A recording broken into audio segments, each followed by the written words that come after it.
ভারতের আমাদের ব্যাপারে ভারতের যে ভূমিকা, সে ভূমিকা হচ্ছে ওরা আমাদেরকে মেরে ফেলতে চায়, ওরা আমাদেরকে পানিতে মারবে, ওরা আমাদেরকে ভাতে মারবে, ওরা আমাদেরকে শেষ করে দেবে, স্বাধীনতাকে বিপন্ন করে দেবে।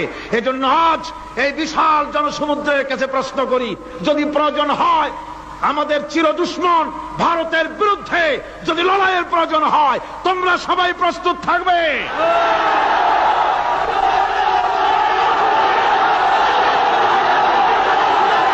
আমি আজ আপনাদের খেদমতে আরজ করতে চাই, পৃথিবীর নির্যাতিত মুসলমানদের পাশে আমরা আমাদের জীবন নিয়ে পাহারা দেব। আমাদের আর কিছু না থাকতে পারে, আমাদের ঈমানের মজবুতি আছে। ঈমানের মজবুতি আছে না? আপনারা মনে রাখবেন, ভারত তার অপসংস্কৃতি আমাদের মধ্যে ঢুকাচ্ছে।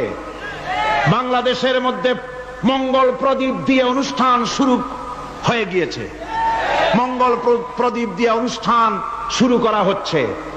তারপরে নববর্ষ উদযাপনের জন্য হিন্দুয়ানি কায়দায় উদযাপন করা হচ্ছে।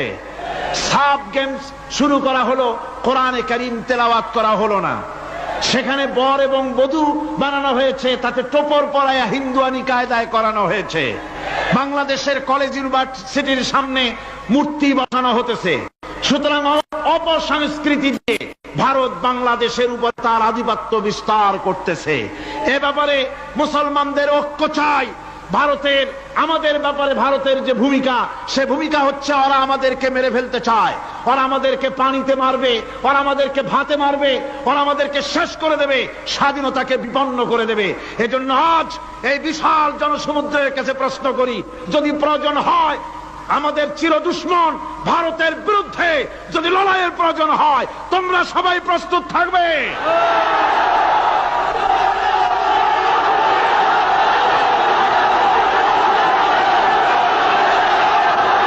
আর একটি কাজ হচ্ছে ঐক্যবদ্ধ হওয়া।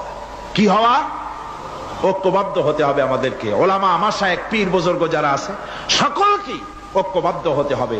কাদা ছড়াছড়ি বন্ধ করে দিতে হবে। কাদা ছড়াছড়ি করে কোনো লাভ নাই। কাদা ছড়াছড়ি বন্ধ করতে হবে। ঐক্যবদ্ধ হয়ে আলেম, ওলামা, বুজুর্গ সব যদি আমরা এক হয়ে যাই, আমরা দিন প্রতিষ্ঠা করতে পারবো। বাংলাদেশে ওই যে আপনি দেখেন কিছু লোক চিল্লায়, মনে করেন ওদের পত্রিকা আছে অনেক, দেওয়ালের লেখা আর পত্রিকার লেখা দেখে মনে করবেন না যে ওরা অনেক।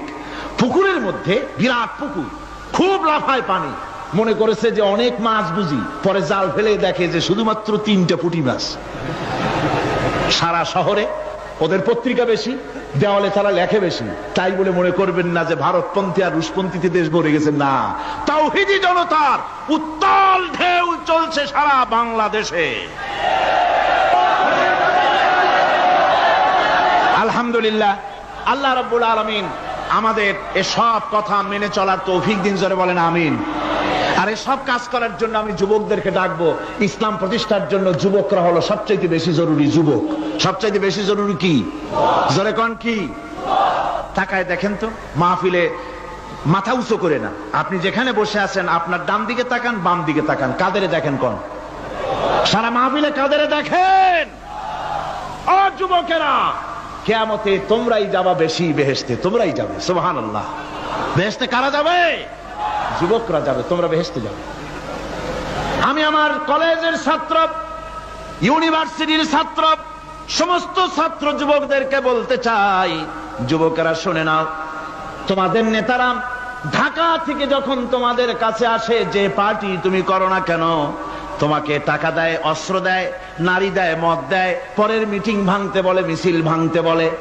তুমি আমাকে বলো, নিজের কাছে নিজে প্রশ্ন করো, তোমার নেতা কি কোনোদিন তোমাকে বলেছে বাবা আল্লাহর দরবারে উঠতে হবে, কিয়ামতে জবাব দিতে হবে, খবরদার 5 ওয়াক্ত নামাজ ঠিক মতো পড়ো, সকালবেলায় কোরআন শরীফ পড়ো, মা বাবার খিদমত করো, আর সত্য কথা বলো, মারামারি কোনোদিন করো না, এমন কথা কোন নেতা তোমাকে কোনোদিন বলেছে নাকি?